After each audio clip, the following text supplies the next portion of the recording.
നമസ്കാരം. കേരള ന്യൂസിലേക്ക് സ്വാഗതം. നമ്മൾ ഇന്ന് ചർച്ച ചെയ്യുന്ന വിഷയം കേരളത്തിലെ ഏറ്റവും മോശം മുഖ്യമന്ത്രിമാർ, അത് വിനാശകരമായ പ്രവൃത്തികൾ ചെയ്തിട്ടുള്ള മുഖ്യമന്ത്രിമാർ ആരൊക്കെയാണ് എന്നുള്ളതാണ്. ആ വിഷയത്തെ സംബന്ധിച്ച് സോണി കല്ലറയ്ക്കൽ എന്ന മാധ്യമപ്രവർത്തകൻ നമ്മളോടൊപ്പം ഉണ്ട്. അദ്ദേഹവുമായിട്ട് നമുക്ക് ഈ വിഷയത്തെക്കുറിച്ച് സംസാരിക്കാം. സോണി, കേരളത്തിൻ്റെ പല മുഖ്യമന്ത്രിമാർ കേരളം ഭരിക്കുകയുണ്ടായി. ഇതിനകത്ത് ആരൊക്കെയാണ് മോശം മുഖ്യമന്ത്രിമാരെന്ന് സോണി പറയാൻ പോകുന്നത്?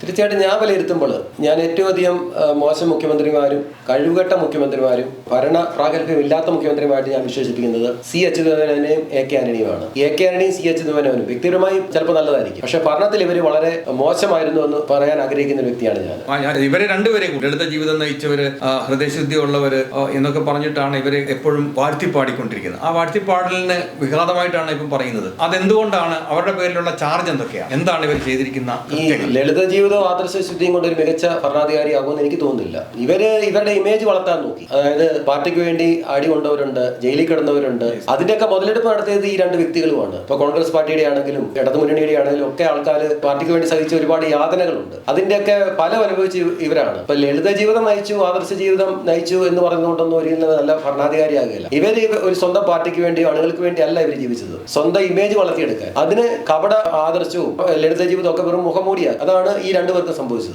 ധാരാളം നല്ല പ്രവൃത്തികൾ അച്യുതമേനോനെ കുറിച്ച് പറയാനുണ്ട്, ഇല്ലേ? അതിനെയൊക്കെ മൂടിക്കെട്ടി അതിനെക്കാട്ടി മോശമായ സംഭവങ്ങൾ തോണി കാണിക്കാനുണ്ടെങ്കിൽ അത് പറയാമോ? ഇല്ല, നല്ല പ്രവർത്തനങ്ങൾ സാധാരണ ഏതൊരാൾക്കും ചെയ്യാൻ പറ്റുന്ന ഒരു നല്ല കാര്യങ്ങൾ മാത്രമേ അച്യുതമേനോനാണെങ്കിലും ആന്റണിയാണെങ്കിലും ചെയ്തിട്ടുള്ളൂ. അത് ഏതൊരാൾക്കും. അതിനപ്പുറം, അതായത് മറ്റുള്ളവരുടെ വിമർശനങ്ങൾ ഏൽക്കേണ്ടി വരുന്ന കണ്ടുകൊണ്ട് ഇവര് പല വിപ്ലവകരമായ പല പരിഷ്കാരങ്ങളും എടുക്കുന്നതിൽ ഇവർ പിന്മാറിയിട്ടുണ്ടെന്നുള്ളതാണ് സത്യം. വളരെ വിപ്ലവകരമായ പല സംരംഭങ്ങളും സ്റ്റാർട്ട് ചെയ്യാനോ ഒന്നും ഇവർ മെനക്കെട്ടിട്ടില്ല. ഇവരെപ്പോഴും മറ്റുള്ളവരുടെ ഭാഗത്തുനിന്നുള്ള വിമർശനങ്ങളെ ഭയപ്പെട്ടിരുന്നു. അതൊരു നല്ല ഭരണാധികാരിയുടെ ലക്ഷണമല്ല. നല്ല ഭരണാധികാരികളെ സംബന്ധിച്ച് പറയുകയാണെങ്കിൽ വിമർശനങ്ങൾ വരും, പ്രതിസന്ധികൾ വരും, ഇതിനൊക്കെ അതിജീവിക്കാനുള്ള കഴിവുണ്ടായിരിക്കണം. അല്ലാത്ത ഒരു വ്യക്തി, വിമർശനങ്ങൾ ഇല്ലാത്ത ഒരു ഭരണാധികാരി എന്ന് പറഞ്ഞാൽ നല്ലൊരു ഭരണാധികാരി അല്ല എന്ന് വിലയിരുത്തുന്ന ഒരാളാണ് ഞാൻ. അത് ആന്റണി ആയാലും അച്യുതമേനോനും. ഇവർ രണ്ടുപേരും ഈ മറ്റ് മാധ്യമങ്ങളും അല്ലാത്ത കുറെ ആൾക്കാരും കൂടെ ഊതിപ്പെരുപ്പിച്ച ബലൂണുകളാണ് ഈ രണ്ടുപേരും എന്നാണ് എന്റെ വ്യക്തിപരമായ അഭിപ്രായം. അച്യുതമേനോന്റെ ഭരണത്തിൽ കർഷകർക്ക്, അല്ലെങ്കിൽ EMS ഭരണത്തിന് ശേഷം അദ്ദേഹം വരുമ്പോൾ അദ്ദേഹം തീവ്ര CPM നിലപാടല്ലാതെ ഒരു കോൺഗ്രസിനോടൊപ്പം ചേർന്നൊക്കെ ഭരിക്കാനും കഴിഞ്ഞു. എന്നാലും അടിയന്തരാവസ്ഥക്കാലത്തെ ഒരു ഭരണത്തിന് ശേഷം നല്ല ഭൂരിപക്ഷത്തോടെ ആ സർക്കാരിന് വരാനും കഴിഞ്ഞു, അല്ലേ? അതെ,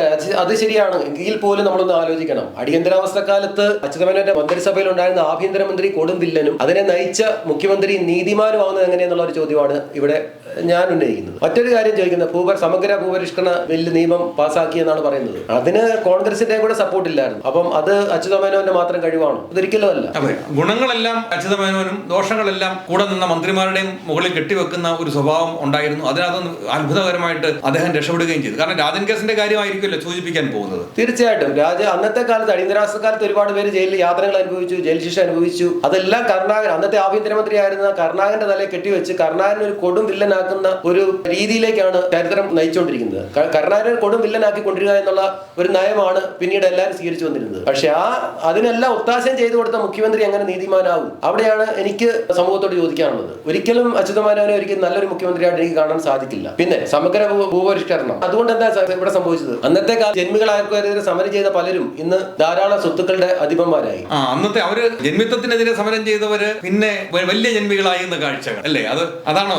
അതെ, അവരുടെ ഇടയിൽ വീണ്ടും ചെറിയ തൊഴിലാളികൾ വീണ്ടും രൂപപ്പെട്ടു. അതല്ല ഇവിടെ ഉണ്ടായത്. അതിലൊക്കെ എത്രയോ നല്ലതായിരുന്നു MN ഗോവിന്ദൻ നായരുടെ ലക്ഷം വീട് പദ്ധതിയൊക്കെ. അപ്പൊ ഇതിനെ ഇത്ര ഊതിപ്പെരിപ്പിക്കേണ്ട ആവശ്യമൊന്നും ഞാൻ നോക്കിയിട്ടില്ല. അതൊന്നൊക്കെ ഏത് സാധാരണക്കാർക്കും ചെയ്യാൻ പറ്റുന്ന ഒരു കാര്യമേ ഉള്ളൂ. ഇന്ന് നമ്മൾ ഭയപ്പെടുന്ന ഒരു കാര്യമുണ്ട്, നമ്മുടെ മുല്ലപ്പെരിയാർ ഡാം.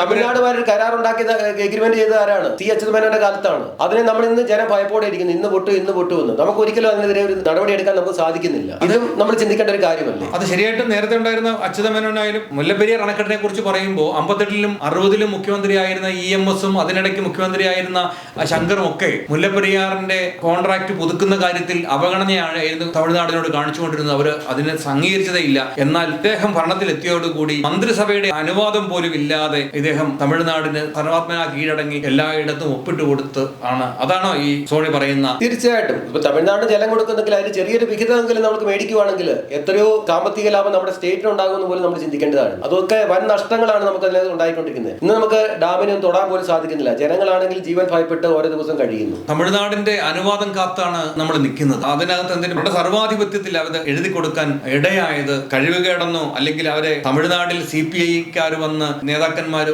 സമ്മർദ്ദത്തിന് കീഴടങ്ങി അവർ കേരളത്തിനെ ഒറ്റിക്കൊടുത്ത ഒരു മുഖ്യമന്ത്രി എന്ന ഖ്യാതി എന്നും അച്യുതമേനോന് ഉണ്ടായിരിക്കും. മൂവാറ്റുപുഴയായിക്കോട്ടെ, എറണാകുളം ആയിക്കോട്ടെ, ഈ മുഴുവൻ പ്രദേശങ്ങളും ഏത് സമയത്തും ഭയപ്പെട്ടിരിക്കുന്ന ഒരു മഴ പെയ്താൽ മുല്ലപ്പെരിയാറിനെ കുറിച്ച് സംസാരം കേരളത്തിലേക്ക് വരുന്നു. കുട്ടികളിലും ഉൾപ്പെടെ ഈ ഭീതി വളർത്തിയതിന് പിന്നിൽ അച്യുതമേനോൻ തന്നെയാണ്. അതൊരു വലിയ കേരളത്തോട് ചെയ്ത വലിയ നീതികേടാണ്. അതങ്ങനെ ഒരു മന്ത്രിസഭയുടെ അനുവാദം പോലും ഇല്ലാതെ അദ്ദേഹം ഒപ്പിട്ട് കൊടുത്തത്. അത് വേറെ ആരെങ്കിലും ആയിരുന്നു ചെയ്തിരുന്നെങ്കിൽ, കരുണാകരനായിരുന്നു ചെയ്തിരുന്നെങ്കിൽ അദ്ദേഹം കോടികൾ വാങ്ങി ചെയ്തു എന്ന് പറഞ്ഞ് അദ്ദേഹത്തിന്റെ പേരിൽ അഴിമതി ആരോപിക്കാമായിരുന്നു. ഇവിടെ അതൊന്നും നടന്നില്ല. ഇന്നും അദ്ദേഹത്തെ വാഴ്ത്തപ്പെട്ടവനാക്കി ഇന്നും കൊണ്ടു നടക്കാൻ ശ്രമിക്കുന്നത് തെറ്റാണ് എന്നാണ് സോണി പറഞ്ഞു വെക്കുന്നത്. തീർച്ചയായിട്ടും അത് തന്നെയാണ്. അതായത് ഞാൻ ഇപ്പോഴും ആവർത്തിക്കുന്നു, അടിയന്തരാവസ്ഥ കാലത്ത് എല്ലാത്തിനും കൊടി പിടിച്ചു കൊടുത്ത ഒരു മുഖ്യമന്ത്രിയാണ് ടി അച്യുതമേനോൻ. അതിനെ ആഭ്യന്തരമന്ത്രിയെ മാത്രം അതിനെ പ്രതിയാക്കി മാറ്റുന്നു, കുറ്റപ്പെടുത്തുന്നു, മറ്റുള്ളവരുടെ മുമ്പിൽ ഇകഴ്ത്തുന്നു. പക്ഷെ കരുണാകരൻ ചെയ്ത എത്രയോ നല്ല കാര്യങ്ങളാണെന്ന് കൂടെ നമ്മൾ ചിന്തിക്കണം. ഒരു വിപ്ലവകരമായ എത്രയോ നല്ല കാര്യങ്ങൾ അദ്ദേഹം എടുത്തിട്ടുണ്ട്. ഇപ്പൊ തന്നെ നെടുമ്പാശ്ശേരി വിമാനത്താവളമാണെങ്കിലും എറണാകുളത്തെ ഗോശ്രീ പാലമാണെങ്കിലും അങ്ങനെയൊക്കെ കണ്ണൂർ വിമാനത്താവളം ഒക്കെ അദ്ദേഹത്തിന്റെ കയ്യിൽ കൂടെയാണ്. അങ്ങനെ വിപ്ലവകരമായ കാര്യങ്ങൾ നടപ്പാക്കാനും അദ്ദേഹത്തിന് കഴിഞ്ഞിട്ടുണ്ട്. ഈ നവകേരളം കെട്ടിപ്പടുത്ത ആളെന്നാണല്ലോ അച്യുതമേനോനെ കുറിച്ച് പറയുന്നത്. അപ്പം അതിന് മുമ്പത്തെ കേരളം എന്താണെന്ന് ഇദ്ദേഹത്തിന് കാണിക്കാൻ പറ്റിയിട്ടുണ്ടോ? നവകേരളം ആണെങ്കിൽ പിന്നെ അതിന്റെ മുന്നിലത്തെ കേരളം അപ്പൊ എന്തോ ആയിരുന്നു എന്ന് പറയേണ്ടി വരും. അതാ പറഞ്ഞ അങ്ങനെ ഒരു വിപ്ലവകരമായ കാര്യങ്ങളൊന്നും അദ്ദേഹത്തിന് നടപ്പാക്കാൻ സാധിക്കില്ല. ആകെപ്പാടെ എടുത്തു പറയാനുള്ള ഒരു സമഗ്ര ഭൂപരിഷ്കരണ നിയമവും അങ്ങനെയുള്ള കാര്യങ്ങൾ മാത്രം. അതിന്റെ പ്രത്യാഘാതങ്ങൾ ഇന്ന് അനുഭവിച്ചുകൊണ്ടിരിക്കുകയാണ്. ലക്ഷക്കണക്കിന് എതിരെ സമരം ചെയ്തവർ ഇന്ന് ജന്മിമാരായിക്കൊണ്ടിരിക്കുന്നത്. അവരുടെ കീഴിൽ ഇന്ന് മറ്റൊരു തൊഴിലാളി സമൂഹം അവർക്ക് വളർന്നു വന്നുകൊണ്ടിരിക്കും. ഇതാണ് ആ സ്ഥിതി വന്നിരിക്കുന്നത്. അപ്പൊ അതൊന്നും വെച്ചുകൊണ്ട് അച്യുതമേനോൻ ഒരു മഹത്വവൽക്കരിക്കാനൊന്നും പറ്റില്ല. ഈ പറഞ്ഞ ആദർശവും ആന്റണിയുടെ ആണെങ്കിലും അച്യുതമേനോന്റെ ഒക്കെ ആദർശമാണെങ്കിലും കപടത എന്ന് മാത്രമേ പറ്റുള്ളൂ, പറയാൻ സാധിക്കൂ. ഇപ്പൊ ഈശ്വര വാര്യർ തന്നെ, ഈശ്വര വാര്യർ ശരിക്കും പറഞ്ഞാൽ ഈശ്വര വാര്യർ എഴുതിയ ലേഖനത്തിൽ പറയുന്നുണ്ട് അദ്ദേഹം അച്യുതമേനോന്റെ സുഹൃത്തായിരുന്നു. അദ്ദേഹത്തിന്റെ മകൻ രാജൻ കൊല്ലപ്പെട്ടപ്പോൾ ഒരു നിസ്സംഗതയാണ് മുഖ്യമന്ത്രി നിലയിൽ അച്യുതമേനോൻ പ്രകടിപ്പിച്ചത്. കരുണാകരൻ അതിൽ അവസാനം വരെ ദുഃഖിക്കുന്നതെങ്കിലും നമ്മൾ കണ്ടിട്ടുണ്ട്. പക്ഷേ ഈ അച്യുതമേനോൻ അങ്ങനെ ഒരു സംഭവം ഒരിടത്തും കാണാൻ സാധിക്കുന്നില്ല. അങ്ങനെ ഒരു ആശ്രിത വത്സലനോ ഒന്നുമല്ല, സ്വന്തം ഇമേജ് വളർത്താനും സ്വന്തം അധികാരം നിലനിർത്താനും ശ്രമിച്ച ഒരു മുഖ്യമന്ത്രി മാത്രമാണ് അച്യുതമേനോൻ. അച്യുതമേനോൻ എന്ന് പറയേണ്ടി വരും. ഇപ്പൊ തന്നെ കോട്ടയം നഴ്സിംഗ് കോളേജിൽ നടന്ന ഒരു റാഗിങ്ങിനെ സംബന്ധിച്ചാണെങ്കിലും ഇതെല്ലാം ചെന്ന് പതിക്കുന്നത് പിണറായിയുടെ മുഖത്തേക്ക്. പക്ഷെ അവിടെ ആരോഗ്യമന്ത്രിയുണ്ട്, അവരെ കുറിച്ചല്ല പറയുന്നത്. എല്ലാം പിണറായി വിജയന്റെ ഭരണത്തിലെ പരാജയമായിട്ട് ചൂണ്ടിക്കാണിക്കാനാണ് എല്ലാവരും ആഗ്രഹിക്കുന്നത്. ആ നിലയ്ക്ക് കരുണാകരൻ ആഭ്യന്തരമന്ത്രി ആയിരുന്നപ്പോൾ നടത്തിയ പ്രവർത്തനങ്ങളുടെ ഉത്തരവാദിത്വം ശരിയായിട്ട് എത്തേണ്ടത് അച്യുതമേനോനിലായിരുന്നു. പക്ഷെ എന്തുകൊണ്ട് അച്യുതമേനോനിൽ എത്താതെ അത് കരുണാകരനിൽ മാത്രം നിന്ന് കരുണാകരനെ മുഴുവൻ ഒരു ക്രൂരനാക്കി മാറ്റി എന്നുള്ളത് ഇപ്പൊ സോണി പറഞ്ഞപ്പോ എനിക്കും ആ ചിന്തയിലേക്ക് ഞാൻ വരികയാണ്. അതെ, മുഖ്യമന്ത്രി അങ്ങനെയാണെങ്കിൽ മുഖ്യമന്ത്രിയാണെങ്കിൽ ഏറ്റവും വലിയ കൊടുമ്പില്ലൻ, അത് കഴിഞ്ഞ ആഭ്യന്തരമന്ത്രി വരുന്നുള്ളൂ. ഇത് മുഖ്യമന്ത്രിക്കില്ലാത്ത എന്ത് ഇതാണ് മഹത്വമാണ് ആഭ്യന്തരമന്ത്രിക്കുള്ളതെന്ന് കൂടെ നമ്മൾ ചിന്തിക്കണം. ഈ കരുണാകരൻ തന്നെയാണ് കോൺഗ്രസിനെ UDF-നെയും പിന്നീട് ഒന്നുമല്ലാത്തടത്ത് അധികാരത്തിൽ എത്തിച്ച ഒരു ചരിത്രം കരുണാകരനുണ്ട്. അപ്പൊ അച്യുതമേനോന്റെ പാർട്ടി നടന്നിരിക്കുന്നു. അതായത് ഇന്ന് അവർക്ക് ഏതെങ്കിലും മണ്ഡലത്തിൽ ഒറ്റയ്ക്ക് മത്സരിക്കാനുള്ള ഒരു ഇതുണ്ടോ CPI-ക്ക്? നമ്മൾ വിലയിരുത്തേണ്ട ഒരു കാര്യമാണ്. CPM-ന്റെയോ അല്ലെങ്കിൽ മറ്റുള്ള LDF-ലെ ഘടകകക്ഷിയുടെ ഇതില്ലാതെ ഒരു സംവിധാനത്തിൽ വിജയിക്കാൻ പറ്റുമോ ഈ CPI-ക്ക്? ഒരിക്കലും സാധിക്കുന്നത് എനിക്ക് തോന്നുന്നില്ല. ഇപ്പൊ തിരുവനന്തപുരം പോലെ ഒരു കാലത്ത് CPI-യുടെ ലോക്സഭാ മണ്ഡലമായിരുന്നു. അത് ഇന്ന് അവർ 3-ാം സ്ഥാനത്തേക്ക് പോകുന്ന കാഴ്ചയാണ് കാണുന്നത്. അച്യുതമേനോന്റെ മേന്മയൊന്നും നമ്മൾ എടുത്ത് പറയുന്നതിൽ ഒരു അർത്ഥമില്ല. അച്യുതമേനോൻ കേരളം കണ്ടതിൽ ഏറ്റവും വ്യക്തിപരമായി നല്ലതായിരുന്നായിരിക്കാം, പക്ഷെ മോശം മുഖ്യമന്ത്രിയായിരുന്നു. ആരോടും പ്രത്യേകിച്ച് സമൂഹത്തെ കുറിച്ച് ഉയർന്ന കാഴ്ചപ്പാടുകളോ ഇല്ലാത്ത ഒരു മോശം മുഖ്യമന്ത്രി. ഇതാണ് എനിക്ക് അച്യുതമേനോനെ പറ്റി വിലയിരുത്തുള്ളത്. ഇത് തന്നെയാണ് എനിക്ക് AK ആന്റണിയെ പറ്റിയും പറയാനുള്ളത്. ഇതിപ്പോ അച്യുതമേനോനെ കുറിച്ച് പറഞ്ഞു. ഇപ്പം ആന്റണിയെ കുറിച്ച് പറയുകയാണെങ്കിൽ ആന്റണിയെ സംബന്ധിച്ച് കോൺഗ്രസ്സുകാർ ഹൃദയത്തിൽ കൊണ്ടു നടക്കുന്ന ആളാണ്, ഹൃദയശുദ്ധിയുള്ള ആളാണ്, ആദർശധീരനാണ്. സ്വന്തം മകന് വേണ്ടി പോലും ഒന്നും ചെയ്യാതെ അച്ഛൻ എനിക്ക് വേണ്ടി ഒന്നും ചെയ്തില്ല എന്ന് മകൻ തന്നെ പറയുന്ന അവസ്ഥയുണ്ട്. അപ്പൊ ഇദ്ദേഹത്തെ കുറിച്ച് എങ്ങനെയാണ് മോശം മന്ത്രി, മോശം മുഖ്യമന്ത്രി എന്ന് വിലയിരുത്തുന്നത്? അദ്ദേഹത്തിന്റെ മകനെ പോലും അദ്ദേഹം സഹായം ഒന്നും ചെയ്തില്ലല്ലോ. അതൊരു ആദർശമല്ലായിരുന്നു. അദ്ദേഹത്തിന് എന്ത് ആദർശമുള്ളത്? അദ്ദേഹം കപട ആദർശവാദിയാണ് AK ആന്റണി. അദ്ദേഹം കോൺഗ്രസിന് പ്രസ്ഥാനത്തിന് എന്താണ് ചെയ്തത്? കരുണാകരൻ ദേശീയ രാഷ്ട്രീയത്തിൽ നിന്ന് പിന്മാറിയ ശേഷം അദ്ദേഹം AK ആന്റണി ആയിരുന്നു ദേശീയ രാഷ്ട്രീയത്തിലെ ശക്തനായ നേതാവ് എന്നുള്ള എല്ലാവർക്കും അറിയാം. അതിനുശേഷമാണ് കോൺഗ്രസിന് ഇടിവുപറ്റിയിരിക്കുന്നത്. പിന്നെ അതിന് മുമ്പത്തെ ഒരു കാര്യം പറയട്ടെ, അടിയന്തരാവസ്ഥ കാലത്ത് ഇന്ദിരാഗാന്ധിയെ തള്ളി പറഞ്ഞുകൊണ്ട് 19 മാസം അവിടെ ഇന്ദിരാഗാന്ധി തള്ളി പറഞ്ഞ് കോൺഗ്രസ് വിട്ട് കോൺഗ്രസ് ഉണ്ടാക്കിക്കൊണ്ട് നാനാരെ പിന്തുണച്ച് ഇവിടെ മുഖ്യമന്ത്രിയായ ഒരു ചരിത്രവും AK ആന്റണിക്കുണ്ട്. അത് കഴിഞ്ഞ് നാനാരെ അട്ടിമറിച്ചുകൊണ്ട് വീണ്ടും ഇപ്പുറത്ത് വന്നു. ഇതാണ് ഇന്ത്യയുടെ ചരിത്രം. പിന്നെ നമ്മൾ ഓർക്കണം, ഈ ചാരായ നിരോധനം ഇവിടെ ആവിഷ്കരിച്ചു, വലിയ വിപ്ലവം പറഞ്ഞ് അദ്ദേഹം നടത്തി. ആ ലോക്സഭാ തെരഞ്ഞെടുപ്പിലാണ് അദ്ദേഹത്തിന് തെരഞ്ഞെടുപ്പിലാണ് ഒരു MP-മാരെ പോലും അദ്ദേഹത്തിന് സൃഷ്ടിക്കാനുള്ള പറ്റാതെ വന്നത് കോൺഗ്രസിനും UDF-നും. അങ്ങനെ അദ്ദേഹം മന്ത്രിസഭ രാജിവെച്ചു പോകുന്നു. പക്ഷേ യാതൊരു ഉളുപ്പും ഇല്ലാതെ അദ്ദേഹത്തിന് കേന്ദ്രത്തിൽ പോയി മന്ത്രിയാകാനായിട്ട് ഒരു ഉളുപ്പും ഉണ്ടായിട്ടില്ല AK ആന്റണി. ഇവിടെ ഒരാൾ പോലും ജയിക്കാത്ത സമയത്താണ് അവിടെ പോയി കേന്ദ്രമന്ത്രിയാകുന്നത്. അപ്പൊ ആദർശം ഉണ്ടെങ്കിൽ അന്നേരം പറഞ്ഞു, എനിക്ക് കേരളത്തിൽ എനിക്കൊരു സീറ്റ് പോലും തരാൻ കഴിയാത്ത സ്ഥിതിക്ക് ഞാൻ ഈ സ്ഥാനം ഏക്കില്ല എന്ന് അദ്ദേഹം പറയേണ്ടതായിരുന്നു. അത് പറഞ്ഞില്ല. അത് പറഞ്ഞില്ല.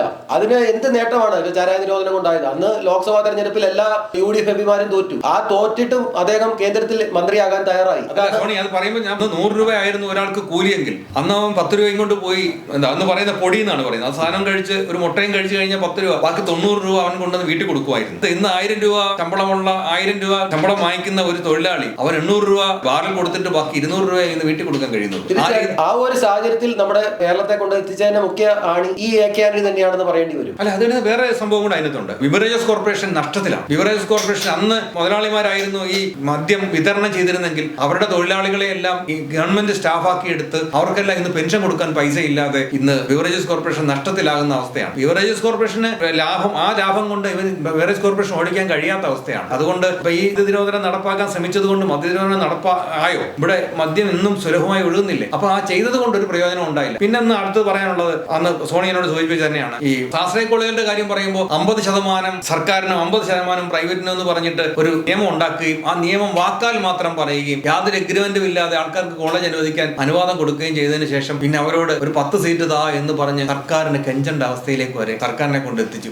അതൊക്കെ പിടിപ്പുകേടിന്റെ അങ്ങേ അറ്റമായിരുന്നില്ലേ സോണി? തീർച്ചയായിട്ടും. അതൊക്കെ ഇപ്പൊ എങ്ങനെ നോക്കുമ്പോൾ പിന്നെ സ്വന്തം നിലനിൽപ്പിനും ആദർശത്തിനും ഒക്കെ അതുപോലെ മാധ്യമ വിമർശനം ഏക്കാത്ത ഒരു നേതാവ് കൂടിയായിരുന്നു AK ആന്റണി. കാരണം ഏറ്റവും അധികം മാധ്യമ വിമർശനം ഏറ്റത് K കരുണാകരൻ തന്നെയാണ്. കരുണാകരന് കിട്ടുന്ന വിമർശനങ്ങളിലൂടെ തന്നെ വളർന്ന ഒരു വ്യക്തിയാണ് ആന്റണി. മറുവശത്ത് ഊതിപ്പെരിപ്പിച്ചെടുക്കാനായിട്ട് കോൺഗ്രസിൽ ഒരു പക്ഷം ശ്രമിച്ചു, ആന്റണി ഊതിപ്പെരിപ്പിച്ച്. അങ്ങനെ നേതാവായ ഒരു വ്യക്തിയാണ് ആന്റണി. ഒരിക്കലും മഹാരാജ് കോളേജിലെ ചരിത്രം എടുത്തു കഴിഞ്ഞാൽ അദ്ദേഹം KSUവിന്റെ ട്രഷററായിരുന്നു. അന്ന് അവിടെ മേജോൺ എന്ന് പറഞ്ഞ ഒരാളാണ് അവിടുത്തെ സംസ്ഥാന പ്രസിഡന്റ് ആയിട്ടാണ് നിന്നിരുന്നത്, വയലാർ സെക്രട്ടറി. ഇവരെയൊക്കെ കാലുവാരിയാണ് ഇദ്ദേഹം ഈ ശൈലി, ആദർശം, ലളിത ജീവിതവും ശൈലിയൊക്കെ നടത്തിയാണ്. അന്നത്തെ കാലമായതുകൊണ്ട് നേതൃത്വത്തിൽ ഒരു വ്യക്തിയാണ് AK ആന്റണി. അല്ലാതെ ഒരു മേന്മ എടുത്ത് പറയാനായിട്ട് AK ആന്റണിയെ കുറിച്ച് പറ്റില്ല. നമ്മൾ ചിന്തിക്കുമ്പോഴത്തേക്ക് കരുണാകരനെ ഇവിടുന്ന് മാറ്റാനായിട്ട് ഇവിടെ നല്ല രീതി ഭരിച്ചു വന്ന കരുണാകരനെ കോൺഗ്രസിൽ ഒരു ഗ്രൂപ്പിന്റെ ഭാഗമായി മാറ്റാൻ ഒരു ശ്രമം നടന്നു. അതായത് ഉമ്മൻചാണ്ടിയുടെ നേതൃത്വം ഘടകകക്ഷികളെല്ലാം, ഘടകകക്ഷികൾ MP രാഘവൻ ഒഴിച്ച് CMP ഒഴിച്ച് ബാക്കി എല്ലാവരും അതിനെ സപ്പോർട്ട് ചെയ്തു. NDP ഉണ്ടായിരുന്നു. അതെ, ഈ 2 പാർട്ടികൾ ഒഴിച്ച് ബാക്കി എല്ലാവരും കരുണാകരനെ മാറ്റണമെന്ന് ഉമ്മൻചാണ്ടിക്കൊപ്പം നിന്ന്